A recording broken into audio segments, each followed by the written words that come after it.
Good morning, Devils fans. Glad we got to enjoy that regulation win. Being in regulation was absolutely huge there, denying the point from a team that is technically ahead of us in the standings, even if we had the point percentage advantage now. But yeah, that was a roller coaster of a game. For those that watched the preview, maybe that was one I was a little bit more invested in, just personal reasons, and felt good at the end there. By the end of the second, was a bit more in the pits, but that third period felt great. Gonna start off with the low, I guess, in this one, and then we're gonna just go ahead and hype it up and talk it up. So, VTech gave up 4 goals. Funny enough, I felt like that was not one of his best games, and right, go 4 goals against and through 2 periods, whatever the stats say it wasn't his best either. But I actually don't think the goals against were that bad. I feel like his play that ended up not letting any goals in, if you want to look at it that way, just was not good. I felt like he was swimming, felt like he lost the puck a bit, kind of felt like he was out of his crease a lot, either too deep or too far out of position, all that stuff. And most of the times when I was seeing that, he's still either they missed the net, never got a good scoring chance, or he did actually make a pretty good save. And then the 4 goals against were what we had the I'm going to run through them all here, and then we're just going to talk the devil stuff. So, first goal against on the penalty kill. Great setup over to Barzell and our Horvat and the guy I forgot about yesterday. And then they score. I mean, penalty kill goal. Yes, is that a goalie could save? Sure, maybe. But it was pretty cross crease, one timer, great shot, velocity, positioning, all that. You can't be too upset at it, other than the penalty kill really can't give up that opportunity in the first place. I very rarely put penalty kill goals on the goalie unless it's something they really flub. Is that one you still would like to see a goalie occasionally make? Yes.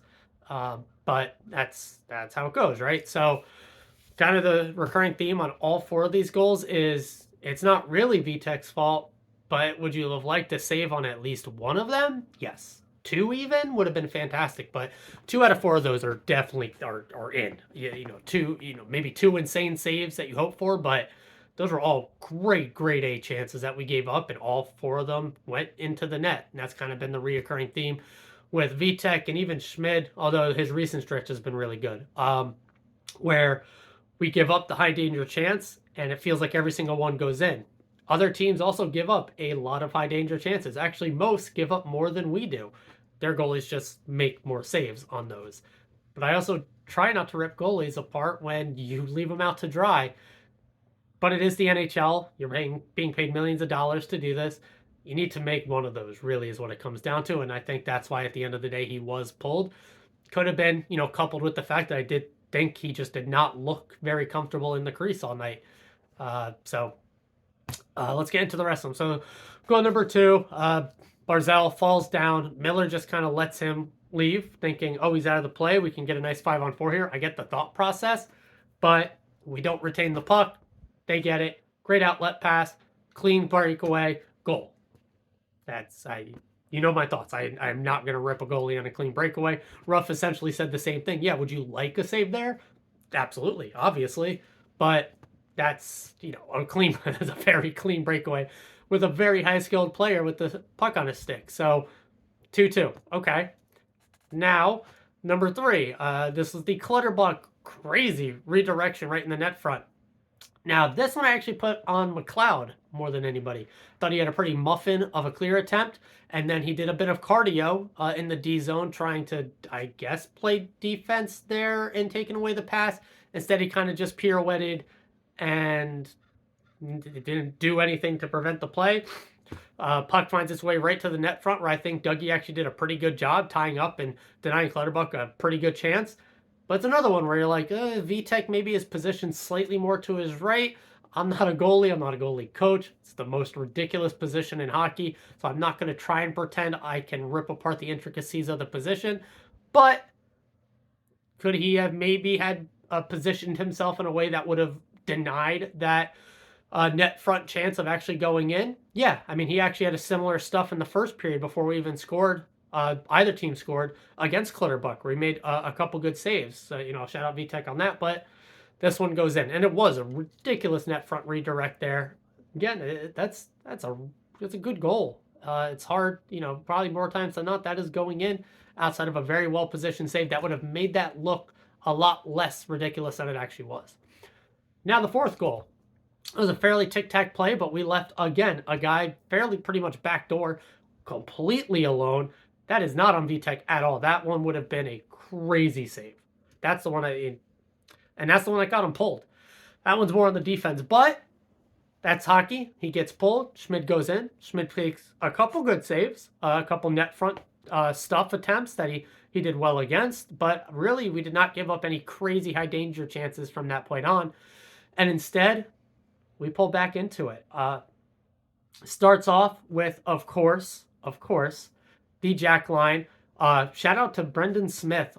Here, he keeps the play alive, gets the puck in deep, lets Mercer recover. Cross ice pass over to Jack, who does not miss. Gorgeous, beautiful release, gorgeous shot.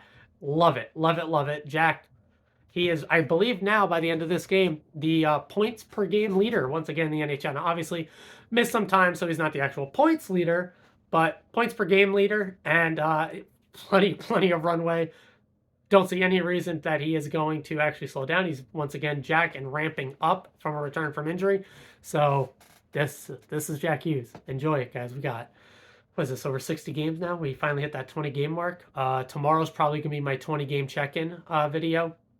So going to save that for tomorrow. But we got 20 games, and Jack just got over 60 more games to go. Geez, this guy's going to... I think he's on pace for like 130 points, even missing those games. That's not 130 points over 82. That's just 130 with missing games. Ridiculous player. Love the guy. Brendan Smith fights Anders Lee there in the last 2 minutes, kind of skipping over the third goal, but lays Lee out with a big hit. Lee comes in and tries to return the favor, and instead Smith lays him out again with the rebuttal, absorbing the hit, putting him on the ice again. And then he answers the bell, taking the fight. Should we have probably gotten a power play?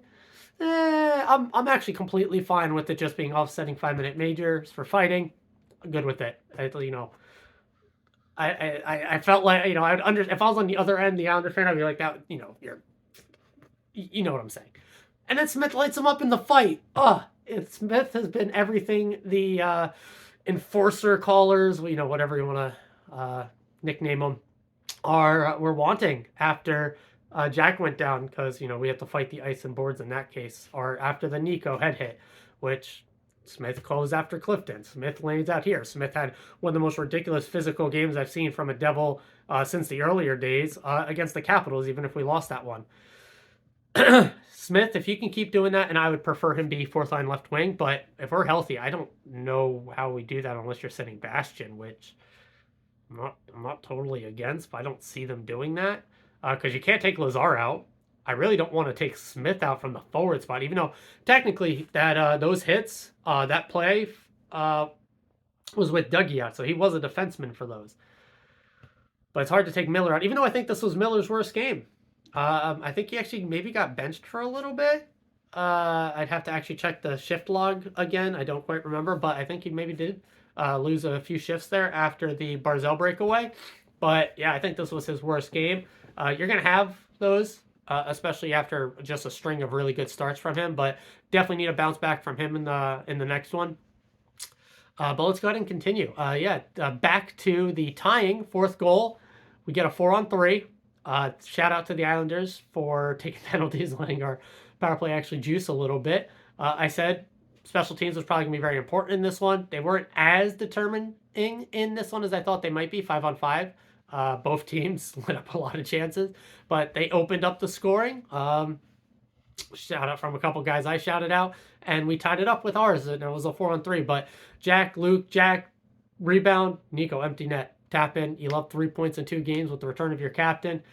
Feels good. Love it. That was an emotional boost. And then that final, 20-something seconds left. I guarantee I was not the only one that was like, yo, we have the McLeod line out with less than 30 seconds left. This almost feels like you could ask McLeod, he would have the same answer from his game-winning goal in Game 7 of the playoffs. It was 4-on-4. I don't know why I'm on the ice. maybe similar here with a Lazar, McLeod, Holtz line out there. I thought they've been playing fantastically, so I didn't actually hate it in the moment. Just kind of given the shifts that led up to that point, it kind of made sense with our top 6 guys. But shout out to Lindy, he puts them out there now. Let's finish this, I guess. Holt Lazar even says it. I was going for a pass there. I was trying to give it to Holtz, and it banks in. But those are those dirty, grimy goals that we have really not gotten most of the season. And it gives us a game winner in regulation against a team that we are chasing and very likely are going to need to hold off over the season for playoff positions. But real quick check-in. Washington's falling off. The Flyers are falling off. Great to see as we're heading into them. The Penguins are a good team, though. So I really do see top 3 is going to be Rangers, Carolina, us, and Penguins battling for those last 2 spots. The remainder is going to be a wild card team. And then I think you will see the Islanders, the Lightning, and another Atlantic team fighting for another second wild card position. But don't want to get into standings watching only 22 games in quite yet. So we win. Gosh, that felt so good at the end. Like I said, especially after yesterday's video, everything I had going on. That was a good one. Felt good. Schmido came in relief and once again is fantastic in that role. Maybe we should just start VTech for the first half of the first period and then throw Schmidt in, I guess, as he always seems to play well in relief. Tierney is atrocious. I really never want to down talk a Devils player, but my gosh, can we please get healthy and send Tierney down? It's just, he's not it. Normally I could find one good thing that they're bringing. Smith, I had good things to talk about.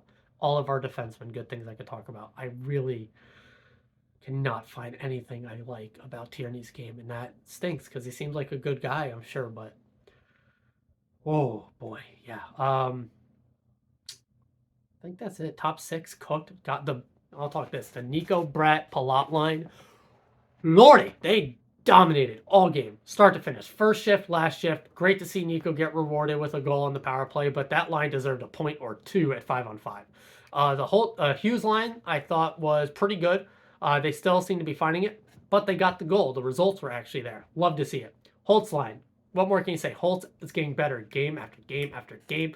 Lindy thinks it. He gives him a shout out in the post-game presser. Love to see him keep ramping it up. I talked about it. I thought his game's been well enough that he probably could be with Jack. But I also said I think Mercer does really well when he has a very singular focus of a role on a line and doesn't need to do too much. That's what he is on Jack's line. So I'm actually going to retract saying I would prefer Holtz there. Keep Mercer there. I actually think Mercer probably plays worse on the McLeod line and isn't as much of a scoring threat as Holtz is. So I much prefer having that 3-line scoring threat, and Holtz brings that on the 3rd line. Now, he didn't get a point in that one, but he could have had 2. He was in on every play. He had multiple shots.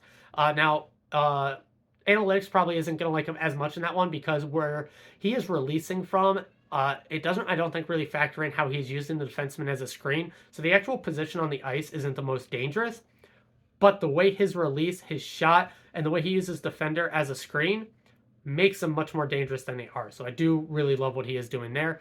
And of course, we're seeing those set plays where they are going behind the net and then passing back out net front with Holtz swooping in. Had another one of those chances here as well. Yeah, great team effort there. Dougie did miss the 3rd period. It sounds like an upper body injury. I don't know if they're practicing today or not at this point. Hopefully we get an update and good news there. Hopefully we get good. What have we got? Dougie, Holla, Meyer. We got Nosek even, although I don't know if Nosek draws in if we're fully healthy, but we are missing a lot of guys for a lot of time in this on injuries. I think that's it. I'm going to leave it. We're getting closer to 15 minutes on this video, so shout out to Lynx and the team for that one. Love you guys. I'll see you tomorrow morning for the 20-game check-in. Talked about it from game 1, even preseason. This is where I like to actually see what the team is up to. We're finally there. So see you guys tomorrow morning, as always, and forever.